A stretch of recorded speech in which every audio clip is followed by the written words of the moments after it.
Hi and welcome to the channel.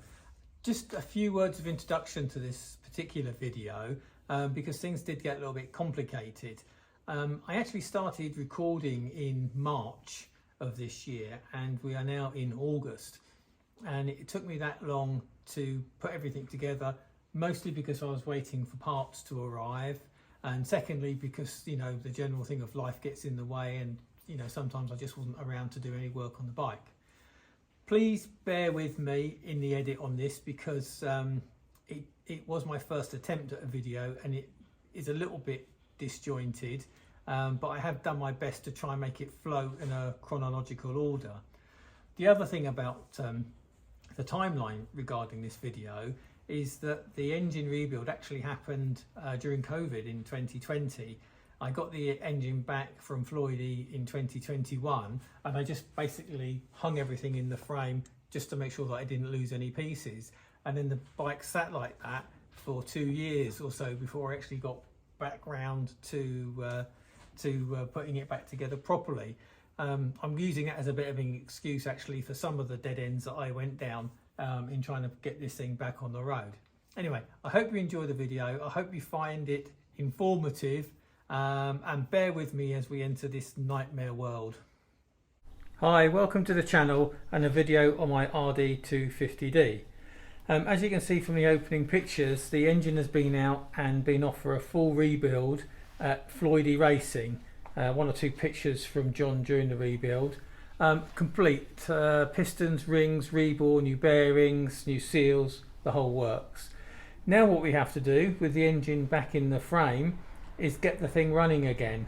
The first thing I want to look at is an electrical issue that I have. We're currently running a Moto-Bat with a Neutronics ignition system, but we seem to be getting flat spots and misfires, and I really can't quite work out what the problem is. Okay, so auxiliary fuel is connected, is running, and we don't seem to have any fuel leaks. So that's a good start.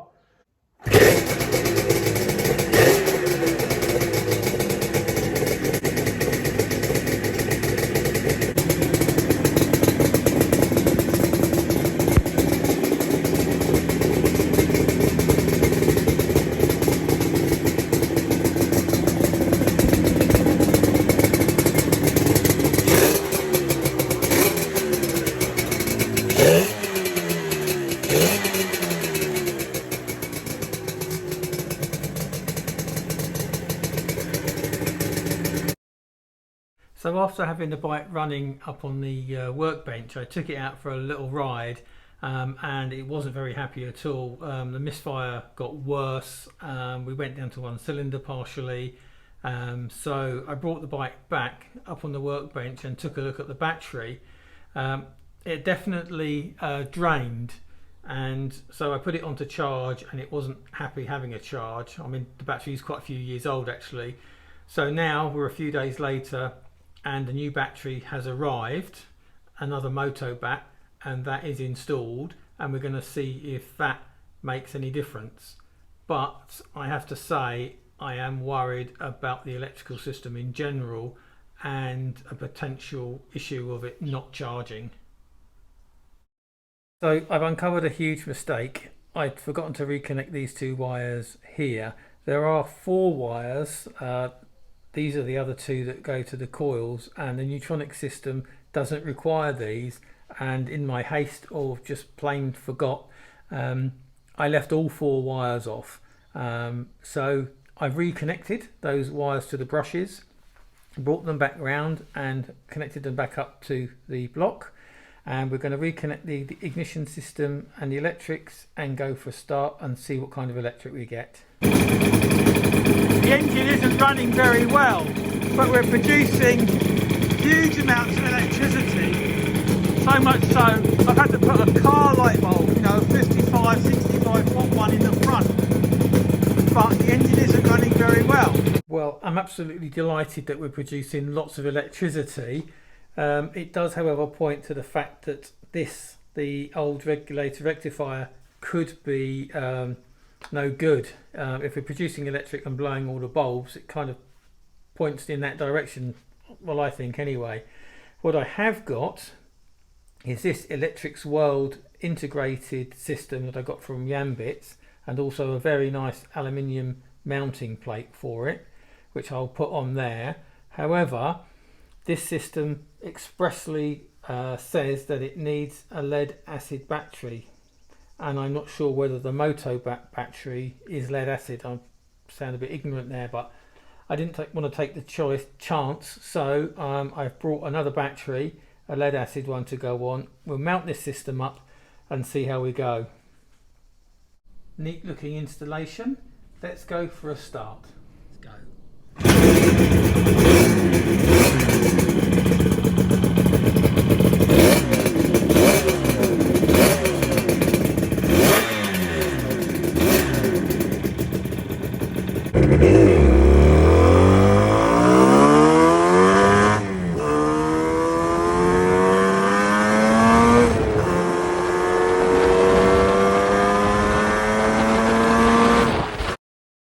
Well, my optimism seemed to be somewhat misplaced. I took the bike out for a little run. You could probably hear that it sounded quite flat, and by the time we got up to the top of the hill we were down to one cylinder again. So nursed the bike back home, tank off, seat off, battery test, and the engine is drawing current from the battery and the battery isn't being recharged. So we're going to go back to basics and start all over again from the beginning. Then we seem to be getting a good output voltage from the generator, and we've also done the generator slap test. So when you switch the ignition on, the generator is magnetized and it attracts the feeler gauge to it. It passed that with no problems at all. So moving on from the generator, we've done ohms checks, resistance checks on all electric components. We've double checked the wiring on the coils. The neutronic system seems to be working fine. There are no breaks, no leaks of electric. All earths are good. Moving round to the other side of the bike, we have started to look into the loom. So we've peeled back some of the insulation, some of which was clearly not genuine Yamaha. So someone has been in here in the past. We've also done an output test on the 3 white wires that come from the generator, and we are getting good results on 1 and 2, but the third one seems a little erratic. I'm rather hoping it is just going to be a loose connector here, so I'm looking to bridge that connection to see if that gives us a consistent result on all 3 of the outputs. Well, unfortunately it wasn't as simple as a loose connection. I did bridge those that connector and it made no difference. So this kind of made me think that perhaps we were looking at a regulator fault. So having checked all of the connectors, I then looked back at the new regulator and the old regulator and did an ohms test on all of them, and they were all coming out pretty much the same.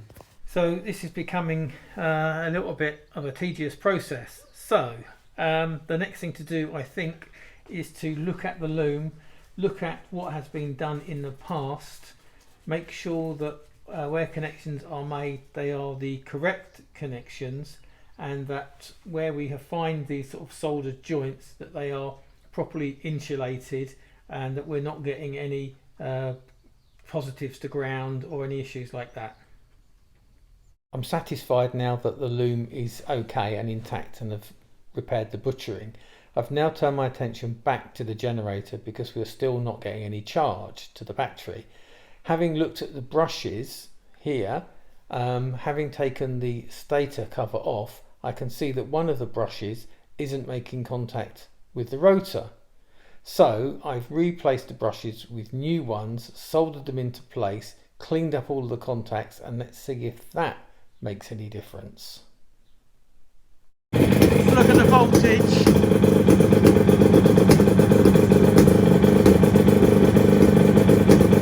That's going up. That's what we're going to see. feeling optimistic now that we were generating substantial power. So I took the bike out for a run, but that optimism, I'm afraid, was rather misplaced, as the bike went down to one cylinder and had generally been running quite poorly. I nursed it home and found that there was a very strong smell of burning, of carbon, of electric. The generator cover, the outer cover, was incredibly hot. So when I took the bike to pieces, what I found was that the brush holder was hot to the touch, and the brushes were also very hot.